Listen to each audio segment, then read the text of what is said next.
কাকদ্বীপ থেকে গঙ্গাসাগর যেতে তৈরি হচ্ছে নয়া ব্রিজ। কেমন দেখতে হবে সেই সেতু? জি 24 ঘন্টার হাতে এক্সক্লুসিভ সেই ছবি। মোট 4 লেনের ব্রিজ হবে।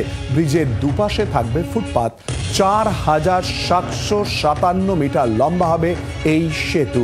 1459 কোটি 62 লক্ষ টাকা খরচ হবে এবং তারই সঙ্গে দুদিকে গাড়ি চলাচলের রাস্তা 8 মিটার, ফুটপাত হবে 1.5 মিটার। যে ছবি আপনাদের সামনে তুলে ধরছি পরপর ঠিক কিরকম ভাবে এই ব্রিজ তৈরি হবে সেই ছবি কিন্তু জি 24 ঘন্টার হাতে এবং একেবারে অত্যাধুনিক পদ্ধতিতে, তারই সঙ্গে 4 লেনের কিন্তু হচ্ছে, যাতে সমস্ত রকম ভাবে সুবিধা উপভোগ করা যায় ঠিক সেই রকম ভাবেই কিন্তু মূলত তৈরি হচ্ছে এবং তারই সঙ্গে পরপর যেটা দেখা যাচ্ছে এমনকি ফুটপাত পর্যন্ত থাকছে। 1.5 মিটার লম্বা থাকছে। কাজ শুরু হয়ে শেষ হতে সময় লাগবে 4 বছর।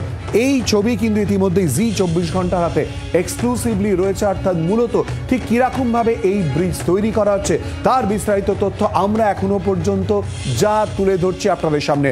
মোট 4 লেনের ব্রিজ। ব্রিজের দুপাশে থাকবে ফুটপাত। 4757 মিটার লম্বা হবে এই সেতু। 1459 কোটি 62 লক্ষ টাকা খরচ হবে। দুদিকে গাড়ি চলাচলের রাস্তা 8 মিটার, ফুটপাত হবে 1.5 মিটার। কাজ শুরু হয়ে শেষ হতে সময় লাগবে 4 বছর। বাংলার আওয়াজ, বাঙালির আবেগ, জি 24 ঘন্টা।